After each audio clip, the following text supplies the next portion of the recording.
Robert Vadra ഉൾപ്പെട്ട ഭൂമി ഇടപാട് കേസായിരുന്നു കഴിഞ്ഞ ലോക്സഭാ തെരഞ്ഞെടുപ്പിൽ BJPയുടെ പ്രധാന തെരഞ്ഞെടുപ്പായുധം. ആ കേസിന് പിന്നീട് എന്ത് സംഭവിച്ചു? 2008 ഫെബ്രുവരിയിൽ 7.5 കോടിയുടെ ചെക്ക് നൽകിയതായി കാട്ടി വദ്രയുടെ സ്കൈലൈറ്റ് പ്രോപ്പർട്ടീസ് ഹരിയാന PCC അംഗം ഗോവിന്ദ് ഖാണ്ഡയുടെ ഓംകാരേശ്വർ ഗ്രൂപ്പിൽ നിന്നും ഹരിയാനയിലെ ഷിഖോപൂരിൽ 3.5 ഏക്കർ ഭൂമി വാങ്ങുന്നു. കുറഞ്ഞത് 3 മാസമെങ്കിലും എടുക്കുന്ന രജിസ്ട്രേഷൻ നടപടികൾ ഒറ്റ ദിവസം കൊണ്ട് പൂർത്തിയായി. 7.5 കോടിയുടെ ഭൂമി ഇടപാട് നടക്കുമ്പോൾ വദ്രയുടെ കമ്പനിയുടെ ബാങ്ക് ബാലൻസ് കേവലം 1 ലക്ഷം രൂപ. സ്കൈലൈറ്റ് പ്രോപ്പർട്ടിയുടെ ചെക്ക് ഓംകാരേശ്വർ ഗ്രൂപ്പ് പണമാക്കി മാറ്റിയതേയില്ല. ഇടപാടിലെ തിരിമറി ശ്രദ്ധയിൽപ്പെട്ട ഹരിയാന രജിസ്ട്രേഷൻ സെക്രട്ടറി ഖെംക അന്വേഷണം പ്രഖ്യാപിച്ചതോടെ കോൺഗ്രസ് സർക്കാർ അദ്ദേഹത്തെ സ്ഥലം മാറ്റുന്നു.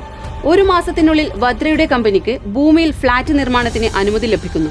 7.5 കോടി രൂപയുടെ ചെക്ക് നൽകിയെന്ന് രേഖകളിൽ മാത്രം കാട്ടി ഫെബ്രുവരിയിൽ റോബർട്ട് വദ്ര വാങ്ങിയ ഭൂമി 58 കോടി രൂപയ്ക്ക് ജൂൺ മാസത്തിൽ DLF വാങ്ങാൻ ധാരണയാവുന്നു. കീശയിൽ നിന്നൊരു ചില്ലിക്കാശ് ചെലവാക്കാതെ കോൺഗ്രസ് ബന്ധുത്വത്തിന്റെ പേരിൽ വദ്ര നേടിയത് 58 കോടി രൂപ. ഇടപാടിൽ അന്വേഷണം പ്രഖ്യാപിച്ചതിന് പിന്നാലെ DLF ഇലക്ട്രൽ ബോണ്ട് വഴി BJPക്ക് നൽകിയത് 170 കോടി.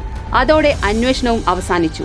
അഴിമതി കാര്യത്തിൽ ഉൾപ്പെടെ സകലതിലും കോൺഗ്രസും BJPയും ഭായ് ആണെന്ന് തെളിയിക്കുന്ന അനേകം ഉദാഹരണങ്ങളിൽ ഒന്നാണ് റോബർട്ട് വദ്രയുടെ ഭൂമി ഇടപാട് കേസ്.